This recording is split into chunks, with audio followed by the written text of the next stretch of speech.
बिस्मिल्लाहिर्रहमानिर्रहीम। अस्सलाम वालेकुम नाज़रीन, प्रोग्राम आप देख रहे हैं 7 से 8 सना हाशमी के साथ। मुझे उम्मीद है कि आप तमाम लोग खैर खैरियत से होंगे। कुछ दिन ऐसे होते हैं कि उनकी अहमियत से इनकार नहीं किया जा सकता, और उसकी अहमियत के साथ साथ ऐसी शख्सियात होती हैं कि उनकी उन तमाम तर शख्सियात को भी ज़ाहिर है न सिर्फ ये कि तारीख़ में वो ज़िंदा रहते हैं बल्कि रहती दुनिया तक ज़िंदा रहते हैं।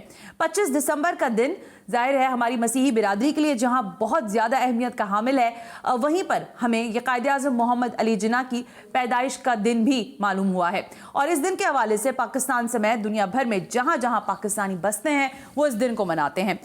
कोविड की वजह से क्रिसमस का जो त्यौहार है उसकी तैयारियाँ काफ़ी मांद दिखाई दे रही है दुनिया भर में, लेकिन पाकिस्तान में क्रिसमस के हवाले से जो हमारी मसीही बिरादरी है पूरी तरह से आज़ादी के साथ अपना ये मजहबी त्यौहार मुकम्मल मजहबी जोश और जज्बे के साथ मना रही है, और कोरोना की एसओपीज़ पर भी अमल दरामद हो रहा है। जो कराची में या लाहौर में या पेशावर में या दीगर जगहों पर गिरजाघर हैं, वहाँ पर बड़ी तादाद में हमने देखा है कि मसीही बिरादरी के लोग तशरीफ़ ला रहे हैं और इस दिन को मना रहे हैं। वतन की सलामती के लिए दुआएं मांगी जा रही हैं। लेकिन आज मैंने सोचा ये कि आज जब हम बात कर रहे हैं ज़ाहिर है मसीही बिरादरी के इस अहम तरीन त्यौहार क्रिसमस के हवाले से, तो फिर 25 दिसंबर में जबकि कायद-ए-आज़म मोहम्मद अली जिन्ना ने इस मुमलिकत खुदादाद पाकिस्तान के लिए कहा कि यहाँ पर अक़लियतें पूरी तरह से आज़ाद हैं, आप आज़ाद हैं अपने मंदिरों में जाने के लिए, आप आज़ाद हैं अपने गिरजाघरों में जाने के लिए, आप आज़ाद हैं अपनी मसाजिद में जाने के लिए। ये वो बात है जो पाकिस्तान की असास की अहमियत है।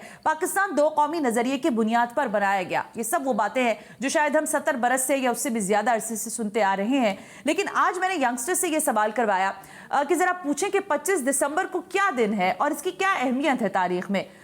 जवाबात बहुत अजीब व गरीब शायद मौसूल हुए, लेकिन मैं दिखाना आपको पहले चाहती हूँ, फिर इस पर तबसरा भी करेंगे। इंपॉर्टेंट शख्सियात हैं जो आज प्रोग्राम में हमारे साथ शामिल होंगी, लेकिन अवाम, आज के बच्चे, यंगस्टर्स 25 दिसंबर के हवाले से क्या जानते हैं, देखिए।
बाकी 25 दिसंबर को यार मुझे पता है ना यार, मुझसे पूछो ना।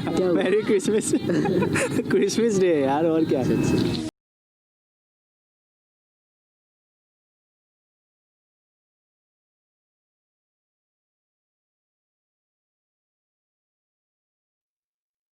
ज़ाहिर जब पाकिस्तान की बात आती है, कायद-ए-आज़म मोहम्मद अली जिन्ना का नाम आता है, तो हम यही कहते हैं कि कायद-ए-आज़म मोहम्मद अली जिन्ना, आपका एहसान है कि आपने पाकिस्तान जैसी मुमलिकत हमारे हाथों में दी।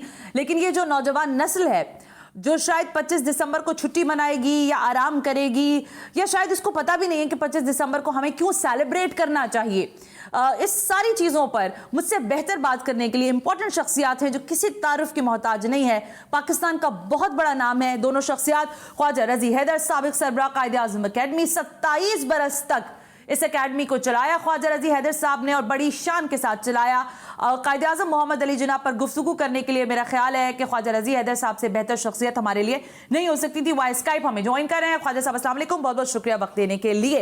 एक और अहम तरीन नाम, तहकीक की जब बात होती है, ज़ाहिर है जब हम समाजी तहकीक की बात करते हैं, तारीख़ की बात करते हैं, जिससे शायद आज की नौजवान नस्ल जो है वो नाबलद है, तो इस तारीख़ पर बात करने के लिए इंपॉर्टेंट शख्सियत डॉक्टर जाफर अहमद हमें ज्वाइन कर रहे हैं वाइस स्काइप। सर को भी वेलकम करते हैं। बहुत बहुत शुक्रिया दोनों शख्सियात का कि आपने अपना कीमती वक्त आज के प्रोग्राम के लिए निकाला। ख्वाजा रजी हैदर साहब, गुफ्तगू का आगाज़ मैं आपसे करना चाहती हूँ। ये वो बच्चे थे जिनको मैंने सुनवाया, दिखाया आप लोगों को, जहाँ पर आपने देखा कि ये बच्चे जानते ही नहीं کہ 25 دسمبر کی کیا اہمیت ہے. تو آج کی نوجوان نسل کتنی دور ہے اپنی اساس کے ساتھ؟ جی ہاں، بہت شکریہ آپ کا. آپ نے میں نے کلپس دیکھے جو آپ نے دکھائے، اور اس سے مجھے اندازہ ہوا کہ واقعی یہ بڑا باعث شرم ہے ہمارے لیے کہ ہماری قوم کے وہ نوجوان جو جن کو ہمارے قومی دھارے میں شامل ہو کر پاکستان کی ترقی کے لیے کام کرنا چاہیے تھا، یا جن کو قائد اعظم کے جو ہم پر احسانات ہیں ان کو یاد رکھنا چاہیے تھا، وہ بالکل اس سے نابلد ہیں. یہ بڑی باعث افسوس بات ہے. لیکن ایک بات میں عرض کروں کہ یہ جہاں ہمارے حکمرانوں کی نااہلی تصور کیا جائے اسے، وہاں ہمارے نظام تعلیم کا بھی بہت بڑا ایک یہ وہ ہے کہ ہم اپنے طالب علموں کو تحریک پاکستان سے متعلق اور اپنے قومی رہنماؤں سے متعلق معلومات فراہم کرنے میں ناکام رہے ہیں. دیکھیے، اس وقت آپ کے ساتھ ڈاکٹر سید جعفر احمد صاحب موجود ہیں. وہ پاکستانی اسٹڈی سینٹر کے جامع کراچی کے کئی سال ڈائریکٹر رہے اور ان کا خاصا کام ہے. لیکن میں نہیں سمجھتا کہ پاکستانی اسٹڈی کو اس طرح سے کالجوں میں اور یونیورسٹیوں میں رائج کیا گیا ہو کہ ہر طرح کے لوگ، دیکھیے ایک آدمی کیمسٹری پڑھ رہا ہے، اس کو بھی پاکستانی اسٹڈی پڑھنا چاہیے، اسے بھی پاکستان کے بارے میں معلوم ہونا چاہیے. ایک آدمی فزکس پڑھ رہا ہے، اسے بھی معلوم ہونا چاہیے. تو اب ہم نے یہ طے کر لیا ہے کہ جو لوگ ہیومینٹیز پڑھ رہے ہیں یا جو لوگ اس میں پڑھ رہے ہیں ان کو وہ اس سے واقف ہوں. اس سے تو ایسا نہیں ہونا چاہیے تھا. یہ ہمارے نظام تعلیم کا بہت بڑا فالٹ ہے، جسے دور کرنے کے لیے نہ ماضی میں کوئی کوشش کی گئی اور نہ اب کوشش کی جا رہی ہے. بالکل ٹھیک. خواجہ صاحب، میں آپ کی طرف واپس آتی ہوں. ذرا شامل گفتگو کرنا چاہتی ہوں میں ڈاکٹر صاحب کو. ڈاکٹر جعفر صاحب، ہم تو ظاہر طفل مکتب ہیں آپ لوگوں کے سامنے، نہ ہم اچھی اردو بولنا جانتے ہیں، نہ ہماری تاریخ پر اتنی گرفت ہے، لیکن کچھ چیدہ چیزیں جس پر ظاہر خواجہ رضی حیدر صاحب بھی کہہ رہے ہیں کہ نظام تعلیم کی معاملہ ہے. لیکن جب میں قائد اعظم محمد علی جناح کی پرسنالٹی کو آپ لوگوں سے ہی سنتی ہوں، آپ لوگوں کا لکھا پڑھتی ہوں، تو بڑا فیسنیٹ کرتی ہے. کیا سمجھتے ہیں کہ ہم نے کیا بنیادی طور پر اپنی نوجوان نسل کو اپنی اساس سے متعارف کروایا بھی یا نہیں کروا سکے؟ چلیے، بہت شکریہ آپ کا. پہلی بات تو یہ کہ آپ طفل مکتب بھی نہیں ہیں اور اردو بھی آپ بہت اچھی بول رہی ہیں. شکریہ. جو آپ کا سوال تھا کہ نوجوان نسل جو ہے وہ 25 دسمبر سے واقف نہیں ہے، میرا ذرا سا مختلف سا جواب ہے. اچھا. میں یہ سمجھتا ہوں کہ جب اپنے رہنماؤں کو تاریخوں میں مقید کر دیتے ہیں، کیا یوم پیدائش کیا ہے، یوم وفات کیا ہے، اور ان کے افکار سے، ان کے خیالات سے ہمیں کوئی غرض نہیں ہوتی، ان کا جو مقام ہے، جو کنٹریبیوشن ہے، اس سے ہمیں کوئی غرض نہیں، پھر ہم اپنے آج کے حالات میں ان کے افکار سے کوئی استفادہ بھی نہیں کرنا چاہتے، پھر تاریخوں کی کیا اہمیت ہے؟ اب اس بات پہ ہم کیوں آزردہ ہوں کہ 25 دسمبر سے لوگ واقف نہیں ہیں، یا 13 ستمبر سے لوگ واقف نہیں ہیں، یا 23 مارچ سے لوگ واقف نہیں ہیں، جب بنیاد جو ہے اس کے بارے میں نہیں جانتے، شخصیت کے بارے میں نہیں جانتے، اس کے افکار سے کوئی غرض نہیں ہے، تو پھر تاریخوں کی بھی کوئی اہمیت نہیں ہے. بہت اچھی بات کریں ڈاکٹر صاحب. دوسری بات میں یہ عرض کروں کہ خواجہ صاحب نے جس مطالعہ پاکستان جو ہے وہ اس طرح سے نہیں پڑھایا جاتا جیسے پڑھایا جانا چاہیے. میرا اپنا خیال یہ ہے کہ دیکھیے، جامعات میں تو جو MA لیول پہ مطالعہ پاکستان ہے وہ اس میں تحقیق کا ایلیمنٹ شامل ہے، لیکن جو اسکولوں اور کالجوں میں مطالعہ پاکستان پڑھایا جاتا ہے، تو میں تو لاہور کی ایک کانفرنس میں جس میں سابق وزیر اعظم معراج خالد صاحب صدارت کر رہے تھے، میں نے کہا تھا کہ مطالعہ پاکستان اسکولوں اور کالجوں میں جو پڑھایا جاتا ہے، اس میں غلط بیانی اتنی ہے، اس میں فیکچول مسٹیکس اتنی ہیں، اور اس کو پڑھانے کا انداز اتنا غیر مؤثر ہے، اتنی اس میں ریپیٹیشن ہے، اور اتنا یعنی بتایا کم اور چھپایا زیادہ جاتا ہے تو میں نے یہ کہا تھا کہ اس کی واحد خوبی یہ ہے مطالعہ پاکستان کی کہ طالب علم اس کو سنجیدہ نہیں لیتے. اچھی اور بات ہے. خالد صاحب کو یہ جملہ بہت پسند آیا. انہوں نے میرے ہاتھ سے میرا مضمون لے لیا اور کہا کہ آپ نے بہت اچھی گفتگو کی. میرا کہنا یہ ہے کہ پہلے مطالعہ پاکستان کی جو مندرجات ہیں ان کو تو حقائق کے مطابق کر لیجیے.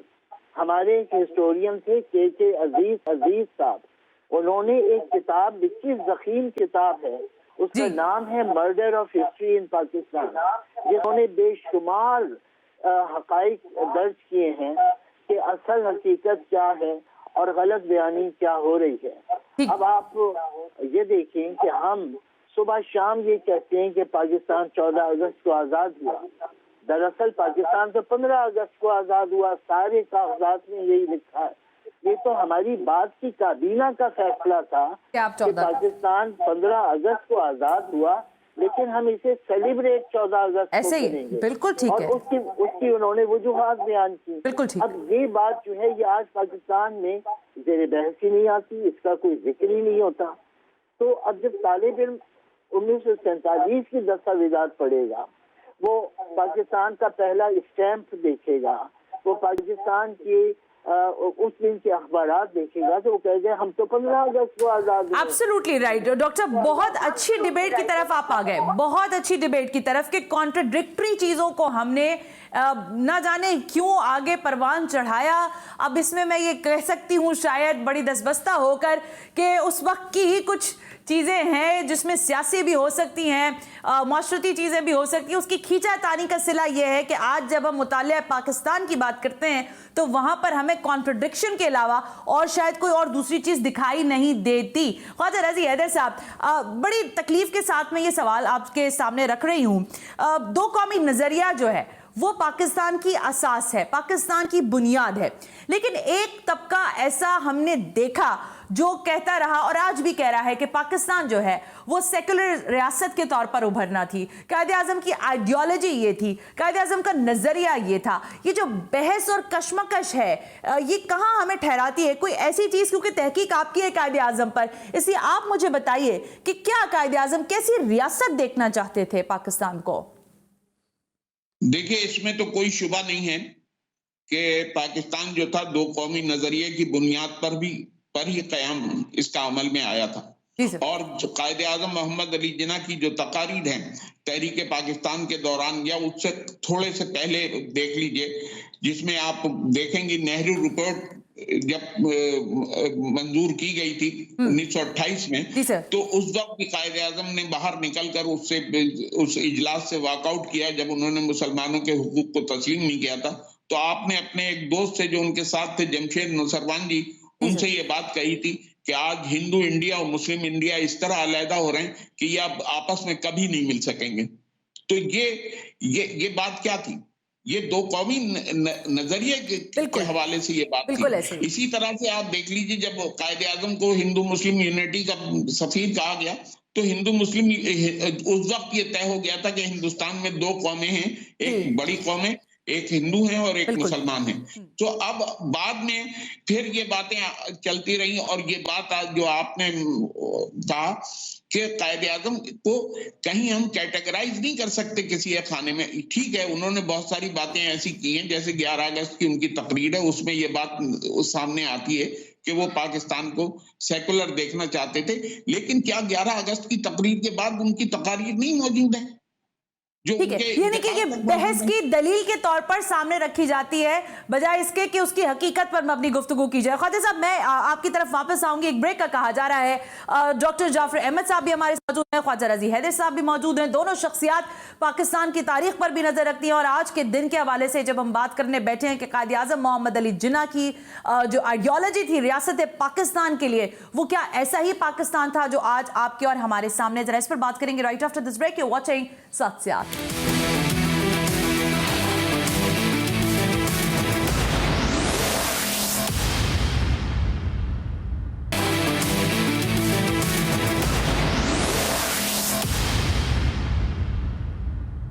वेलकम बैक नाज़रीन। हम ब्रेक पर थे और ब्रेक पे जाने से पहले गुफ्तगू कर रहे थे ख्वाजा रजी हैदर साहब, डॉक्टर जाफर अहमद सरबराह हैं ज़ाहिर जामे कराची में काफ़ी अरसे से, और तहकीक और तारीख़ पर जब मैं बात करूँगी तो डॉक्टर साहब से मेरा ख्याल है अच्छी शख्सियत हमें नज़र नहीं आती। डॉक्टर साहब, ख्वाजा रजी हैदर साहब ले आए 11 अगस्त की तकरीर तक।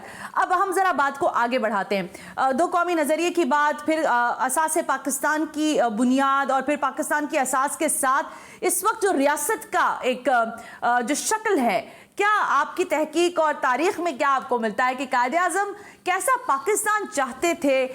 जो अभी मैं देख रही हूँ या आप देख रहे हैं, ये क्या पाकिस्तान कायदे आज़म के ख्वाबों की ताबीर का वाला पाकिस्तान है भी या नहीं? देखिए, मैं बहुत ही अदब के साथ अर्ज करूँ कि आज का पाकिस्तान जो है, हाँ जी, वो कायदे आज़म के ख्वाब के बिल्कुल मुताबिक नहीं है। और उसकी वजह ये है कि हम इतने घबराते हैं कायदे आज़म की 11 अगस्त की तकरीर से, और हम फिर उसको न्यूट्रलाइज करने की कोशिश है। बहुत ही कॉमन सेंस की बात है कि दो कौमी नजरिया जब पेश किया गया मुत्तहिदा हिंदुस्तान में, तो ये कहा गया कि हिंदू एक कौम है और मुसलमान एक कौम है। बिल्कुल ऐसे ही। फिर ये कहा गया कि चूंकि वो बड़ी मेजॉरिटी है और मुसलमान बहुत बड़ी माइनॉरिटी हैं, तो ये दोनों साथ मिलके नहीं रह सकते, और साथ मिलके रहने के जितने फार्मूले कायदे आज़म ने पेश किए वो रद्द कर दिए गए। तो फिर ये कहा गया 1947 में मेमन चैम्बर से खिताब करते हुए कायदे आज़म ने कहा कि हिंदू एक अजीम कौम है और वो जिस चीज़ से बिलीव करते हैं वो एक अजीम मसलक है। हमारा कहना सिर्फ इतना है कि हम मेजॉरिटी और माइनॉरिटी की जिस मखमसे में हैं, इसके साथ हम एक पार्लिमानी जमहूरी निज़ाम में नहीं रह सकते। तो दो कौमी नज़रिया जो है वो मुत्तहिदा हिंदुस्तान के पस मंज़र में था। बड़ा कॉमन सेंस का सवाल ये है कि क्या पाकिस्तान बनने के बाद भी हमें ये कहना चाहिए कि पाकिस्तान में दो कौमें रहती हैं? देखिए, जब पाकिस्तान बना और मशरकी पाकिस्तान हमारे साथ था, तो एक मुतदबा तादाद थी हिंदुओं की पाकिस्तान में, तो 17-18% की आबादी थी उनकी। तो अगर कल को वो ये कहते कि जिस तरह पहले आपने हिंदुस्तान तकसीम कराया दो कौमी नजरिए की बुनियाद पे, अब हमारा मुतालबा है कि पाकिस्तान में जिन जिन जिलों में हमारी अक्सरियत है उन्हें आज़ाद करें और हम हिंदू रियासत बनाते हैं। अगर पंजाब तकसीम हो सकता है, बंगाल तकसीम हो सकता है, तो जो पाकिस्तानी बंगाल के हिंदू अक्सरियत के ज़िले उन्हें भी आज़ाद करें। तो ये दो कौमी नज़रिया पाकिस्तान में दाखिल हो के पाकिस्तान को तस्लीम कर सकता था। चुनांचे 11 अगस्त की तकरीर में कायदे आज़म ने एक पूरा नक्शा पेश किया और उन्होंने कहा कि हिंदुस्तान की तकसीम हुई इसी अक्सरियत और अक़लियत के मखमसे की वजह से है। लिहाजा आज हमें फैसला करना है कि हम अपने लिए क्या रास्ता मुंतखब करें। उन्होंने कहा कि अगर रियासत न्यूट्रल बन जाती है और शहरियों को बराबर ट्रीट करती है और हिंदू और मुस्लिम भी तफरीक नहीं करती शहरी की हैसियत से, तो ये मसला हल हो जाएगा। और उन्होंने कहा कि आज के बाद आप आज़ाद हैं, अपनी मस्जिदों में जाएं, अपने मंदिरों में जाएं या अपनी प्लेसेस ऑफ वर्शिप में जाएं, रियासत पाकिस्तान को इससे कोई गर्ज नहीं है। तो इतना बिल्कुल ठीक, बड़ा क्लियर, बहुत क्लैरिटी है डॉक्टर साहब, and I am really thankful कि आपने इसको निरेट भी उसी अंदाज से किया है जिस तरह से उस वक्त कहा गया और जो उस वक्त के हालात और मुहर्रिका थे। ख्वाजा रजी हैदर साहब, जहां तक डॉक्टर साहब गुफ्तगू को ले आए, इससे आगे अब सवाल मेरा आपके लिए ये है कि जमहूर की बात, सियासत की बात, मजहब की बात, मौजूदा निज़ाम पार्लिमान की बात, जो हम इस वक्त ये नक्शा देखते हैं रियासत का जिसमें जमहूर मौजूद है, ज़ाहिर रियासत अपनी इंटैक्ट मौजूद है माशाल्लाह और इंशाल्लाह रहेगी भी, लेकिन इसके साथ जो पार्लिमानी निज़ाम की बात है, जो कायदे आज़म के नज़रिए के साथ है, आप समझते हैं कि हमारे यहाँ वो अभी तक शायद, माज़रत के साथ मैं ये लफ्ज़ इस्तेमाल करना चाहूँगी, लेकिन शायद हाकिम वक्त जो भी रहे हों वो उसके करीब से भी नहीं गुजरे अभी तक। ख्वाजा साहब, जो बात आपने की है, देखिए ये हकीकत ये है कि ये पाकिस्तान वो पाकिस्तान नहीं है जो कायदे आज़म चाहते थे। उनके तसव्वुर से बहुत दूर हम कहीं खड़े हुए हैं। और मैं समझता हूं, अब मेरे नजदीक तो ये बात तय पा चुकी है कि शायद अब हम उस पाकिस्तान की तरफ जो कायदे आजम चाहते थे अब पलट के जा भी न सकेंगे। क्योंकि जिस तरह के हुक्मरान और जिस तरह की हमारी यहाँ सियासत शुरू हो गई है उसमें लाजमी आते अब उस पाकिस्तान का जो कायदे आजम के तसव्वुर का पाकिस्तान था उसकी कोई उसकी तरफ उसकी तजदीद की कोई सूरत हमें नजर नहीं आ रही है इस वक्त, और एक बड़ी मायूस कुन सूरत हाल है। ये तो बहुत गनीमत है कि कायदे आजम का जो बर्थडे आ जाए या कायदे आजम के 14 अगस्त आ जाए उस पर हम कुछ देर के लिए तहरीक पाकिस्तान या कायदे आजम के हवाले से गुफ्तगू कर लेते हैं, लेकिन हकीकत ये कि हम इस तमाम गुफ्तगू से बहुत दूर जा चुके हैं और मजमूई तौर पर। और हमने असल में वो लोग जिन्होंने टुकड़ों में तारीख पढ़ी है ना वो और तसलसल से नहीं पढ़ी है पूरी तारीख, वो कभी नताइज तक सही अंदाज में पहुंच ही नहीं पाते हैं। वो दरमियान से ही चीज को पढ़ते हैं और दरमियान से ही वो कोई नतीजा अक्स करके उसका को बयान कर देते हैं, जिसकी वजह से कंफ्यूजन जो है बहुत ज्यादा पैदा होता चला जा रहा है। कंफ्यूजन है इस वक्त कायदे आजम के हवाले से भी तहरीक पाकिस्तान के हवाले से भी बड़े कंफ्यूजन हमारे दरमियान मौजूद हैं। इन कंफ्यूजन को कौन दूर करेगा और कैसे दूर होंगे ये अभी तक एक हल तलब सवाल है या एक अपने आप में एक सवालिया निशान है। ठीक ख्वाजा साहब, बिल्कुल ठीक है।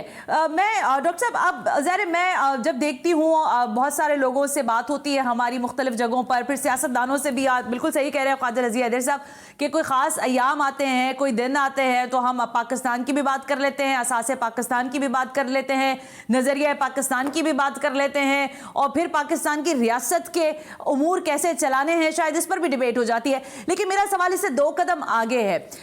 जो कायदे आजम के पाकिस्तान का तस्वुर था उसकी आइडियोलॉजी की, जब मैं बार बार तारीख को जितना मैं थोड़ा बहुत पढ़ पाई जिंदगी में, उसमें बार बार एक लफ्ज की मैंने तकरार देखी और वो है ideology, ideology, ideology. So what the basic idea for the Pakistan कि इसको हमने कैसे चलाना है, मतलब रियासत कैसे चलेगी। एक सेक्शन आजकल ये डिबेट है सर कि भाई कोई जो है कहना चाहिए सदारती किस्म का निज़ाम आप क्या होना चाहिए, फिर कहा जाता है नहीं जी जमहूरियत ठीक है, पार्टी सिस्टम होना चाहिए। क्या दे के गए थे कायदे आजम के ऐसे चला लीजिएगा मुल्क तो शायद कुछ बेहतरी की उम्मीद हो जाए पाकिस्तान के लिए। देखिए ख्वाजा साहब ने बड़ी अच्छी बात की कि तहरीक पाकिस्तान के हवाले से बड़ा कंफ्यूजन पाया जाता है। अच्छा, मैं तो एक छोटा सा तालिब इल्म हूँ, तहकीक का तालिब इल्म हूँ। मेरा अपना ख्याल ये कि अगर हम ओरिजिनल डॉक्यूमेंट्स को पढ़ें तो कंफ्यूजन भी खत्म हो सकता है। पहली बात तो ये कि आपने जैसे फरमाया कि बारहा हमें आइडियोलॉजी का जिक्र मिलता है, बहुत ही अदब से मैं कहूँगा कि बहुत कम, शायद ही इक्का दुक्का जगह आइडियोलॉजी का लफ्ज इस्तेमाल हुआ हो। कायदे आज़म की तकारीर में थ्योरी ऑफ पाकिस्तान का लफ्ज इस्तेमाल होता था। और थ्योरी में और आइडियोलॉजी में जमीन आसमान का फर्क। एग्री 101%। आइडियोलॉजी का लफ्ज जो है ये बहुत बाद में करेंसी में आया है हमारे यहाँ। मैं ये नहीं कहता कि याया खान के ज़माने में आया, पहले भी ये लफ्ज इस्तेमाल हुआ, लेकिन ये हमारे सियासी बयानिए का उतना बड़ा हिस्सा पहले नहीं था। कायदे आज़म क्या थ्योरी ऑफ पाकिस्तान की इस्तिलाह थी जो बहुत वाज़ेह थी। दूसरी बात ये कि रियासत का नक्शा क्या होगा। कायदे आज़म ने खुद कहा कि पाकिस्तान का सियासी निज़ाम तो वो होगा जो पाकिस्तान की आईन साज असेंबली तय करेगी, लेकिन मेरी ज़ाती राय ये है कि पाकिस्तान एक वफाकी निज़ाम होगा। और उन्होंने नाम भी ले दिए कि जैसे अमेरिका, कनाडा और ऑस्ट्रेलिया हैं, हम भी उसी तरह का एक वफाक होंगे। तो पाकिस्तान का निज़ाम सदारती होगा या पार्लिमानी होगा। वही 11 अगस्त की तकरीर उठाएं, उसमें 3 जगह कायदे आज़म ने पार्लियामान को मुखातिब करके कहा है कि आप पाकिस्तान की सॉवरेन पार्लियामेंट है और सॉवरेन पार्लियामेंट पार्लियामेंट्री सिस्टम में होता है, ठीक है ना। तो इतने वाज़ेह ये ख्यालात हैं। और ख्वाजा साहब ने ये अच्छा कहा कि तारीख को बीच में से उठा के नहीं पढ़ना चाहिए, पूरे तसलसल में पढ़ना चाहिए। तो कायदे आज़म यौम अव्वल से पहले दिन से पार्लिमानी निज़ाम और उसकी और वफाकी निज़ाम के हक में थे, صوبائی خود مختاری کے حق میں تھے. اتنی تقاریر ہیں کہ اگر آپ کو 11 اگست کی تقریر بہت زیادہ پسند نہیں ہے تو آپ ان کا پورا کیریئر دیکھ لیجئے. اچھا 11 اگست کی تقریر سے اگر کوئی شخص یہ نتیجہ نکالتا ہے کہ ریاست کو نیوٹرل ہونا چاہیے تو اس میں اور قائد اعظم کا بار بار اسلام پہ اصرار کرنے میں کوئی تضاد نہیں ہے.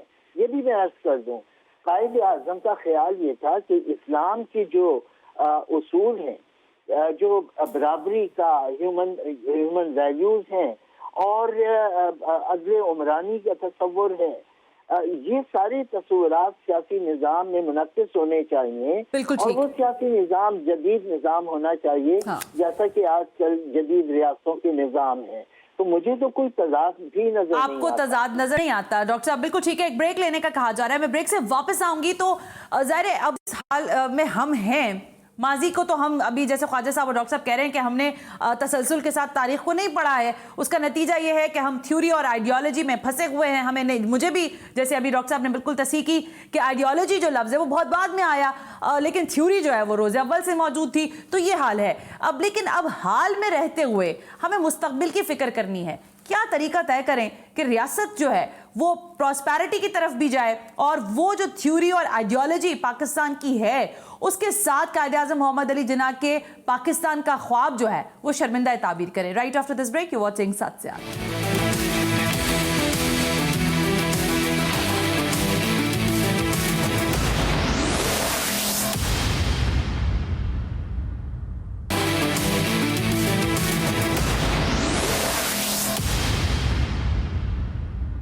ویلکم بیک ناظرین. وقت بہت کم ہے اس لیے میں چاہ رہی ہوں کہ ذرا بات کو آگے تیزی سے بڑھایا جائے. خواجہ رضی حیدر صاحب, ٹھیک ہے ہم لوگ, میں صرف اپنی طرف سے بات کہہ سکتی ہوں نوجوان نسل کی نمائندگی کرتے ہوئے کہ شاید ہمارے اندر وہ ساری بہتر چیزیں نہ ہوں جو قائد اعظم محمد علی جناح دیکھنا چاہتے تھے. ریاست کے اصولوں کی بھی شاید ہم اس طرح سے پاسداری نہ کر رہے ہوں. لیکن ہم کیا کر سکتے ہیں, کیا اس پر آپ کیا تجزیہ دیں گے؟ ہمیں اس وقت یہاں جب ہم کھڑے ہیں حال میں, تو مستقبل کے لیے کیا چیزیں بہتر کر سکتے ہیں سب؟ دیکھیے انفرادی طور پر تو کچھ کہا نہیں جا سکتا ہے. اجتماعی طور پر اگر کوئی اقدامات کیے جائیں تو وہ یہ کام حکومتوں کا ہے کہ وہ یہ کام کریں. لیکن ہماری یہاں حکومتیں جو ہیں جتنی بھی آتی رہیں وہ تقریباً میں تو انہیں بے حس تصور کرتا ہوں کہ وہ قومی حوالے سے کبھی انہوں نے سوچا ہی نہیں. ہم میں نیشنلزم کی اسپرٹ ہم میں پیدا ہی نہیں ہوئی جو ہمیں قوم کی حیثیت سے. قائد اعظم بار بار کہتے رہے نہ تم بنگالی ہو, نہ پنجابی ہو, نہ سندھی ہو, نہ پٹھان ہو, نہ بلوچی ہو, تم پاکستانی ہو بنیادی طور پر. تو آج کیا آپ کے ملک میں جو کچھ ہو رہا ہے اس میں آپ کو کہیں وہ پاکستانی نظر آ رہا ہے کہیں پر؟ اچھی بات خواجہ صاحب, بڑی آپ لوگوں سے بات کرنے کا اچھا جو ایک مجھے وائب آتی ہے وہ یہی ہے کہ آپ ڈائریکٹ بات کرتے ہیں جو اصل حقیقت ہے. کیا ہم اپنی یہ پرائیڈ لیتے ہیں کہ ہم پاکستانی ہیں, ہمیں اس پر فخر ہے, یا ہم نے اپنے آپ کو اقلیتوں اور تعصب اور دیگر چیزوں اور لسانیت پہ پھنسایا ہوا ہے؟ ڈاکٹر صاحب, ڈاکٹر جعفر صاحب, آپ سے بھی میرا یہی سوال ہے, لیکن اس میں ایک سوال اور بھی شامل کیجئے گا. اس وقت جو ترجمانی ہے ریاست کی, کیا وہ اس کو کس نظریے سے آپ دیکھتے ہیں؟ کیا ہم اس کی صحیح ترجمانی کرتے ہیں, ہم پاکستانی ہونے پر فخر محسوس کرتے ہیں, یا آج بھی ہم گفتگو بحث مباحثے اور کہیں نہ کہیں وہی تعصب لسانیت کی جکڑ میں موجود ہیں؟ دیکھیے ریاست کے بحاف سے تو میں کچھ نہیں کہہ سکتا. ریاست کے اپنے مقاصد ہیں, اپنے اہداف ہیں, اور وہ تحریک پاکستان کو مختلف طرح سے ماضی میں استعمال کرتی رہی ہے. ہمارے یہاں ایسے ادوار تھے جب قائد اعظم کو بڑا لبرل بنا کے پیش کیا جاتا تھا, پھر ایسے ادوار آئے کہ ضیاء-ال-حق کے زمانے میں قائد اعظم کی ایک بالکل دوسری تصویر پیش کی گئی. تو وہ تو ایک الگ موضوع ہے. لیکن آپ نے خواجہ صاحب سے سوال کیا تھا نوجوان نسل کے بحاف پہ, اور آپ کے انداز سے مجھے کچھ ایسا لگا کہ جیسے مجھے ایک سیلف پٹی کا ایک رویہ ہوتا ہے نا کہ جی ہم مایوس ہیں, ہمیں نہیں معلوم, ہم واقف نہیں ہیں اپنی تاریخ سے, یہ وہ. دیکھیں میں نوجوان نسل سے روزانہ رابطے میں رہتا ہوں, اور میرا خیال یہ ہے کہ ہماری نوجوان نسل بہت بیدار ہے, بہت باشعور ہے, اور سب سے اچھی بات یہ ہے کہ یہ اب पुरानी नस्ल से के ऊपर एतबार नहीं करती।